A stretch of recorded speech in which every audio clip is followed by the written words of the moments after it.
Morning, all. All right, so we have two games tonight in the NHL, so the news and the preview are together. Of course, Rapture dependent. That's the reason I'm wearing a Cthulhu jersey, because, hey, whenever there's talk about a Rapture or some kind of big, because of the eclipse, right? Then I'm like, all right, Cthulhu's coming. All right, let's go. Let's go to the ocean. Watch him emerge. All right, but we'll get into the news of the day first, right? So, the Detroit Red Wings planning on having the same lineup tomorrow as what they had yesterday against the Sabres, minus anybody who's raptured, of course. Ville Husso is headed to the American Hockey League.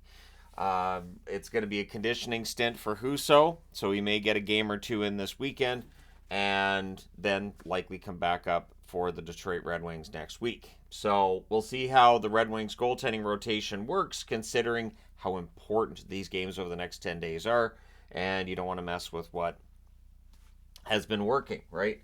So we'll see if Husso gets any starts before the season's done. I think it really is going to depend on, like, if Detroit clinches and if they play well, then you give them a start once you've already clinched. But if not, I think it's probably going to be Lions net.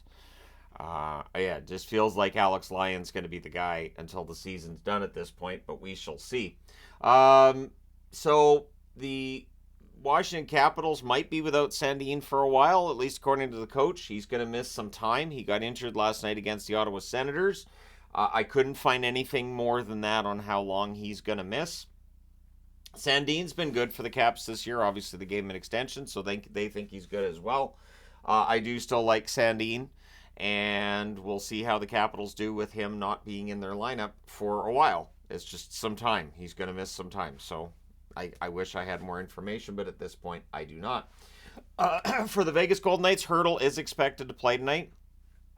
Everything seems to be indicating he's going to make his debut with the Vegas Golden Knights tonight. We'll talk about him again over here, but it will be interesting to see how he fits in and how things go for him in a very important game for the Vegas Golden Knights against the Vancouver Canucks.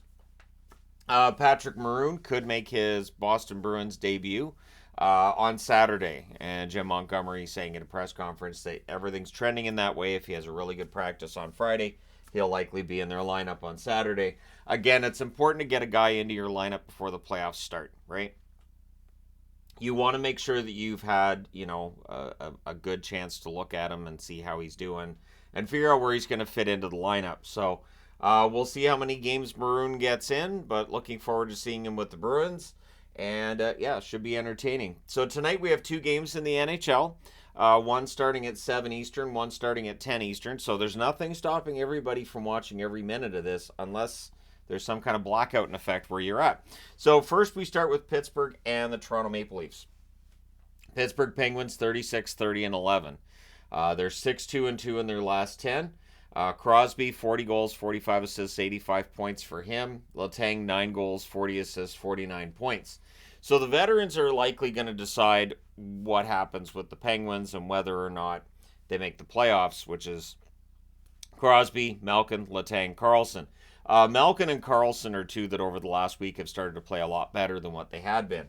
Now, for Toronto, they're 44-23-9. They're 6-4 over their last 10. Austin Matthews, 64 goals, 36 assists, 100 points. Matthews against Crosby. That's a pretty good marquee matchup right there. Tavares, 24 goals, 35 assists, 59 points. He's on the cusp of 60 points. But yeah, his production has definitely dropped this year.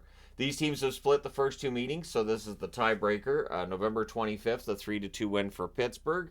On December 16th, a 7-0 win for Toronto. So we'll see how it goes tonight.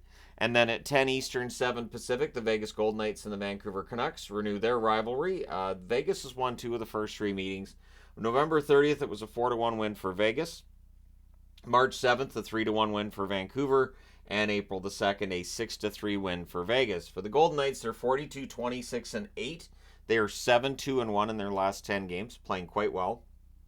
Tomas Hertl, if he makes his debut, he played 48 games with the Sharks before the trade, 15 goals, 19 assists, 34 points. So he was on pace for, about a 25-goal season, might have threatened 30, but now he's a Vegas Golden Knight, and so we'll see how things go. For Marchessault, 41 goals, 25, and I mean by on pace for at the time he got hurt.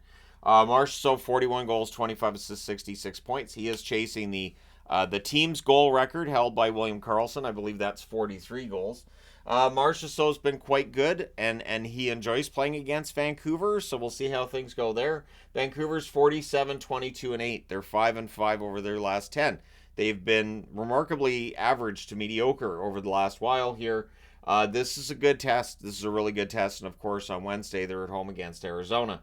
Brock Besser, 39 goals, 32 assists, 71 points, right on the verge of his first career 40-goal season. Quinn Hughes, 16 goals, 70 assists, 86 points. There's still an outside chance Hughes could get enough goals to get to 20, but 16 is very good considering for years there we talked about Quinn Hughes' goal scoring and how it wasn't quite where it could be. We always knew he had the shot, right? So we'll see how things go tonight, but this is a huge test for the Canucks and for Vegas, who are looking to move up. They're still looking at those standings and going, why can't we move up? And if they can beat Vancouver and then go in and beat Edmonton, yeah, they'd have a point. They absolutely could move up in the standings. But let me know your thoughts in the comment section below, as always. Don't forget to hit like and subscribe if you've not done so already. I don't believe there's any clinching scenarios for tonight's games either. Pittsburgh can at the very least get themselves back above the playoff line, though. So we'll see if they can do that. So let me know your picks. Let me know your thoughts. Thank you guys so much for all your support as always. I will talk to you again soon.